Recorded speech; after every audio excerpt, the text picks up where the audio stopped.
لو سألتك دلوقتي انتي غنية؟ أغلبنا هيقول لأ طبعا. أنا لسه بشتغل، لسه بحسب حسابي آخر الشهر، لسه بفكر 1000 مرة قبل ما اشتري حاجة. بس لو قلتلك إن 95% من سكان العالم دخلهم أقل منك، هتفكري في الإجابة تاني؟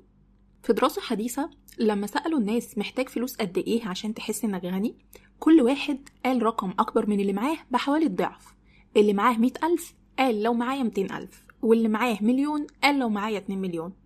كأن الثراء دايما على بعد خطوة واحدة، بس الخطوة دي ما بنوصلهاش أبدا. ليه؟ لأننا ما اتفقناش على معنى واحد لكلمة ثراء.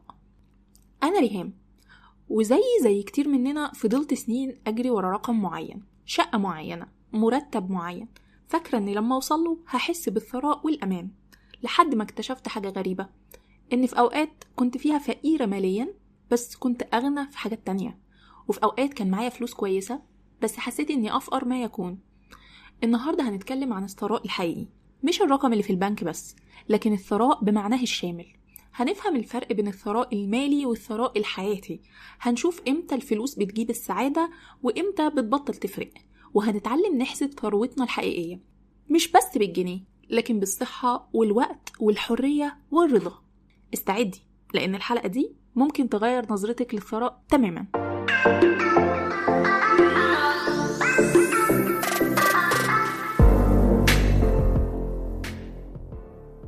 أهلا بيكي في فلوس الست، بودكاست لكل بنت وست مصرية عايزة تمسك زمام فلوسها حتى لو دخلها على قده. هنا هنتكلم عن الميزانية، الادخار، الاستثمار، وازاي توصلي للحرية المالية خطوة بخطوة.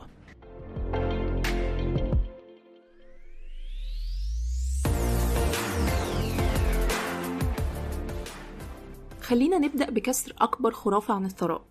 كلنا فاكرين إن الفلوس الكتير بتساوي سعادة أكتر، كل ما يكون معانا أكتر كل ما هنبقى أسعد. بس الأبحاث بتقول حاجة مختلفة. في مفهوم اسمه نقطة اضمحلال العائد أو point of diminishing returns، ومعناه ببساطة إن الفلوس بتزود سعادتك لحد نقطة معينة، بس بعد كده الزيادة في الفلوس مش بتفرق كتير في مستوى سعادتك. الدراسات لقت إن في معظم الدول السعادة بتزيد مع زيادة الدخل لحد ما توصل لمستوى معين. المستوى ده بيكون كفاية لتغطية الاحتياجات الأساسية، زائد شوية أمان مالي، زائد القدرة على الاستمتاع بحاجات بسيطة. بعد المستوى ده الزيادة في الدخل مش بتفرق كتير، بل ممكن السعادة تقل بسبب ضغط الشغل الزيادة والمسؤوليات الأكبر والقلق على الفلوس الكتيرة. طيب ده معناه إيه بالنسبة لنا؟ معناه إننا محتاجين نعرف إحنا بنجري ورا إيه بالظبط. الثراء المالي ده شيء، والثراء الحقيقي ده شيء تاني خالص. خلينا نتفق على تعريف واضح للثراء المالي. الثراء المالي الحقيقي معناه إنك ما بقيتيش محتاجة تشتغلي عشان توفري مصاريفك الأساسية. مش معناه إن معاكي فلوس كتير قوي، أو إنك تقدري تشتري أي حاجة من غير تفكير. معناه ببساطة إن الأصول اللي تملكيها، اللي هي استثماراتك ومدخراتك ومصادر الدخل الإضافية، كفاية إنها تغطي مصاريف حياتك الأساسية من غير ما تضطري تشتغلي. وده مختلف تماما عن الثراء الفاحش، اللي معناه إن يكون معاكي فلوس أكتر حتى من اللي تقدري تصرفيه في عمرك كله. معظمنا مش محتاج الثراء الفاحش، لكن محتاجين نوصل للثراء المالي اللي معناه الحرية. الحرية إنك تختاري تشتغلي إيه أو ما تشتغليش خالص. الحرية إنك تقضي وقتك في اللي بتحبيه. الحرية إنك تقولي لأ من غير خوف. طيب إزاي نحسب الثراء المالي؟ القاعدة بسيطة. لو دخلك السلبي السنوي أكبر من أو بيساوي مصاريفك السنوية، يبقى أنت ثرية مالية. مثال بسيط، لو مصاريفك السنوية 120,000 جنيه، يعني 10,000 جنيه شهريا، ولو عندك استثمارات بتجيب لك 10,000 جنيه شهريا من غير ما تشتغلي، يبقى وصلتي للثراء المالي. طيب محتاجة كام عشان توصلي للنقطة دي؟ لو هنفترض عائد مؤكد 8% سنويا، يبقى محتاجة تستثمري حوالي 1.5 مليون عشان يجيبوا 10,000 جنيه شهريا. الرقم ده يمكن يبان كبير، بس مش مستحيل، وكمان مش ده الهدف الوحيد. في مراحل قبل الثراء المالي الكامل، وكل مرحلة ليها قيمة. تعالي نشوف المراحل المختلفة على طريق الثراء المالي. المرحلة الأولى هي الأمان المالي الأساسي، معناها أن يكون عندك صندوق طوارئ يكفي من 3 ل6 شهور، ومفيش ديون بفوائد عالية زي الكروت الائتمانية مثلا. ده أول مستوى من الثراء، لأنه بيديكي نوم مريح. في المرحلة دي مش محتاجة تقلقي لو حصلت مشكلة فجأة. المرحلة التانية الاستقرار المالي، معناها ان دخلك بيغطي مصاريفك بشكل مريح، وبتقدري تدخري من 15 ل 20% من دخلك بانتظام، وعندك تأمين صحي وتأمين على الحياة لو في أشخاص مسؤولين منك. في المرحلة دي بتحسي باستقرار وأمان أكبر. المرحلة الثالثة هي المرونة المالية، معناها ان عندك استثمارات تجيبلك دخل إضافي، وتقدري تاخدي أجازة من الشغل لشهور من غير قلق، أو تغيري وظيفتك لحاجة بمرتب أقل لو حبيتيها أكتر. في المرحلة دي بتبدأي تحسي بالحرية. المرحلة الرابعة هي الاستقلال المالي، معناها ان دخلك السلبي بيغطي كل مصاريفك الأساسية، يعني مش محتاجة تشتغلي عشان تعيشي، بس لسه ما عندكيش فائض كبير. في المرحلة دي وصلتي للثراء المالي الحقيقي.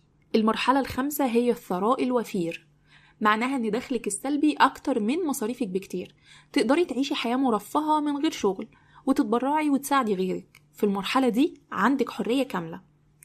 معظمنا مش محتاج يوصل للمرحلة الخامسة، لكن الوصول للمرحلة الثالثة أو الرابعة كفاية جدا عشان نحس بالثراء المالي الحقيقي. والأهم، كل مرحلة من دول إنجاز تستاهلي تحتفلي بيه. دلوقتي تعالي نتكلم عن الثراء بمعناه الأشمل، لأن الحقيقة إن فيه أنواع كتير من الثراء، والثراء المالي واحد بس منهم. أنا شخصيا مريت بتجارب علمتني إن الثراء الحقيقي مش بالفلوس. فاكرة لما كنت بمر بألم شديد في الأسنان، أو لما جالي كورونا وفقدت حاسة الشم والتذوق. في اللحظات دي كل حاجة تانية ما بقتش مهمة، الفلوس، الشغل، الأهداف، كله وقف. كنت بتمنى بس إني أرجع طبيعية، أقدر آكل وأحس بطعم الأكل، أقدر أنام من غير ألم. اكتشفت إن الصحة الجسدية هي أول وأهم أنواع الثراء، لأن من غيرها مفيش استمتاع بأي حاجة تانية. ومريت بأوقات تانية كان كل شيء متوفر حواليا، مظاهر الرفاهية موجودة، بس الإحساس بالمتعة غايب تماما، لأن الحالة النفسية كانت سيئة. اكتشفت إن الصحة النفسية والسلام الداخلي هما تاني أهم أنواع الثراء، لأن من غيرهم كل حاجة بتبقى باهتة. كمان في ثروة اسمها الوقت، إن يكون عندك وقت لنفسك، لأهلك، للحاجات اللي بتحبيها. ممكن تكوني بتكسبي فلوس كتير، بس لو شغالة 16 ساعة في اليوم وصحتك بتتدهور وما بتشوفيش أهلك، ده مش ثراء، ده فقر في الوقت. الثراء الحقيقي إن يكون عندك وقت تقضيه في اللي انت عايزاه. وأهم أنواع الثراء الحرية. الحرية إنك تختاري تشتغلي إيه، تعيشي فين، تقضي يومك إزاي. الحرية إنك تقولي لأ للحاجات اللي مش عايزاها. ممكن تكوني شغالة في شغل بتحبيه حتى لو المرتب مش عالي قوي، لو عندك الحرية تختاري، ده نوع من الثراء. وفي النهاية أهم أنواع الثراء كلها هو الرضا. الرضا عن حياتك، عن اختياراتك، عن اللي معاكي دلوقتي. مش معنى الرضا إنك ما تطوريش نفسك أو ما يبقاش عندك أهداف، لأ، معناها إنك راضية عن الرحلة نفسها، مش بس مستنية لحظة الوصول، لأن الحقيقة لحظة الوصول دي بتفضل بعيدة إلا لو اتعلمنا نستمتع بكل خطوة في الطريق. في حكمة بتقول الثراء الحقيقي مش في كتر ما تملك، لكن في قلة ما تحتاج. كل ما احتياجاتك بقت أقل، كل ما بقيتي أكثر ثراء، لأنك مش محتاجة كتير عشان تكوني سعيدة. خلينا نتكلم بصراحة عن حاجة بتأثر على كتير مننا. مظاهر الثراء مش هي الثراء الحقيقي. في مجتمعنا في ضغط كبير على الستات إنهم يظهروا بمظهر معين، يلبسوا براندات معينة، يسكنوا في أماكن معينة، يعملوا أفراح بشكل معين، كأن الثراء في المظهر مش في الحقيقة. بس الحقيقة المرة إن في ناس كتير شكلهم أثرياء بس هم غرقانين في الديون. العربية الآخر موديل بالتقسيط على 7 سنين، الشقة الواسعة قرض عقاري خانقهم، الفرح الكبير صرفوا عليه اللي وراهم واللي قدامهم.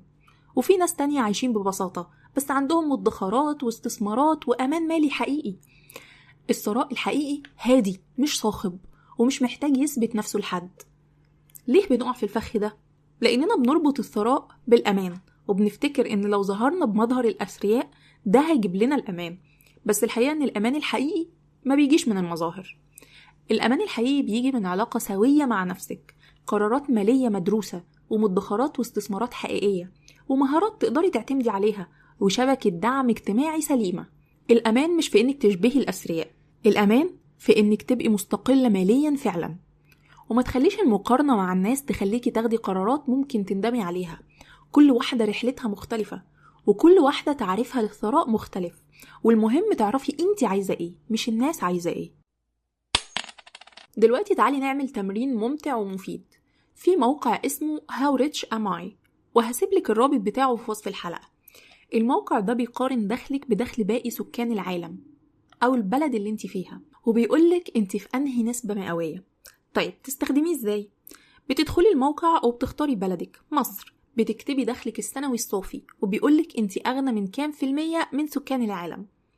مثلا لو دخلك 10,000 جنيه في الشهر في مصر، يعني 120,000 جنيه سنويا، الموقع هيقولك انك أغنى من 86% من سكان العالم. وعلى فكرة الموقع بياخد في الحسبان فرق تكلفة المعيشة من بلد لبلد.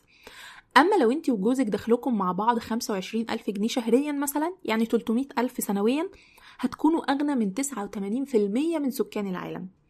ليه التمرين ده مهم؟ لأنه بيديكي منظور مختلف، بيخليكي تشوفي إنك في الحقيقة أغنى مما انت متخيلة.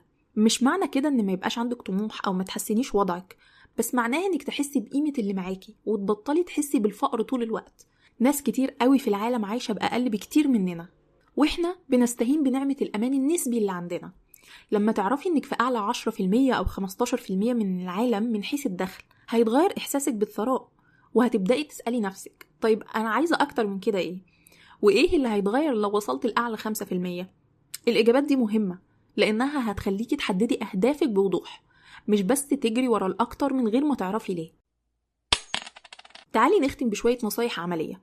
1. حددي تعريفك الشخصي للثراء. اكتبي إيه معنى الثراء بالنسبة ليكي، مش الإجابة اللي المفروض تقوليها، الإجابة الحقيقية. ممكن يكون الثراء بالنسبة ليكي وقت مع أولادك، صحة كويسة، شغل بتحبيه، حرية السفر. 2. اعملي صندوق طوارئ. أول خطوة في الأمان المالي هي صندوق الطوارئ. الهدف من 3 ل6 شهور من مصاريفك، حطيهم في حساب توفير منفصل، ده هيديكي نوم مريح وإحساس بالأمان. 3. ادخري نسبة ثابتة من دخلك. حاولي تدخري من 15 ل 20% من دخلك.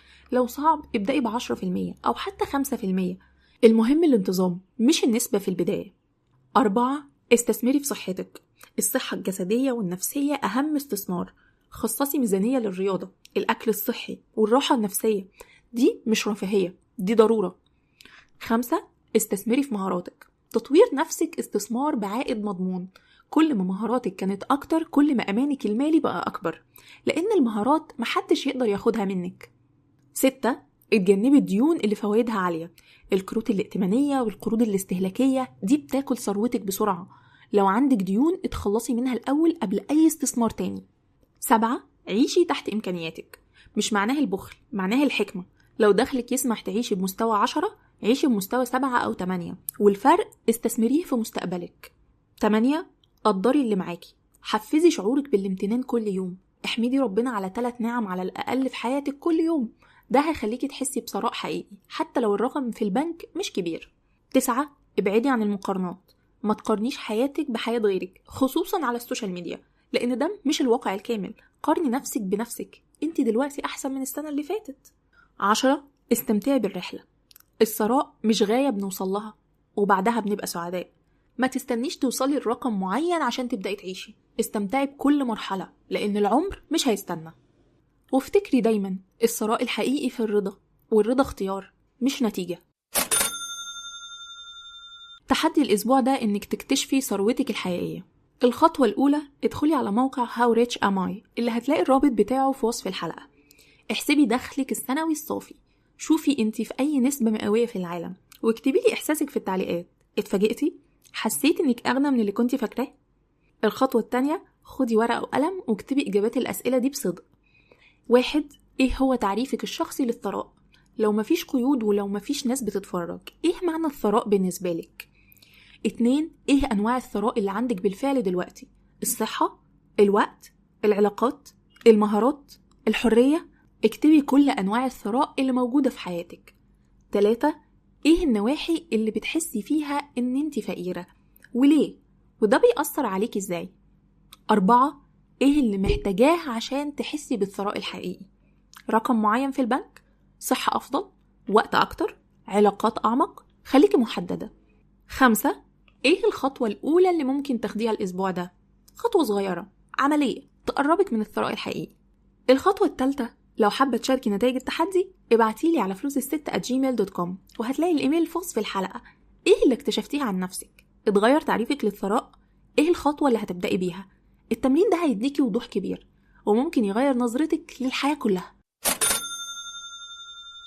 لو الحلقة دي خلتك تفكري في معنى الثراء بشكل مختلف أو ساعدتك تقدري اللي معاكي دلوقتي، شاركي الحلقة، خاصة مع البنات والستات اللي حاسين إن اللي معاهم مش كفاية، أو اللي عايشين في سباق ملوش آخر مع نفسهم ومع الناس.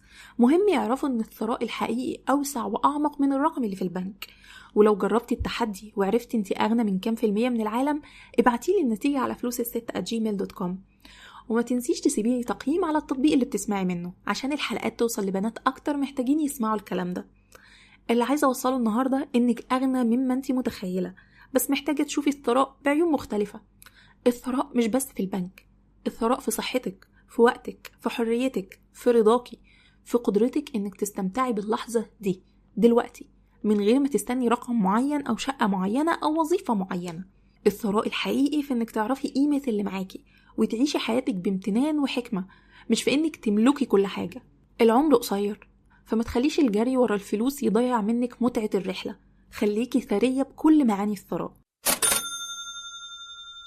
الثراء مش رقم في البنك، ده إحساس بالكفاية، بالأمان، بالحرية، بالرضا، وممكن تحسي بيه دلوقتي حتى لو كنتي لسه في طريقك للثراء المالي. الأسبوع الجاي هنتكلم عن موضوع جديد ومهم، التخطيط للتقاعد. فاستنيني الأسبوع الجاي، وهاتي قهوتك وتعالي نكمل كلام الستات عن الفلوس.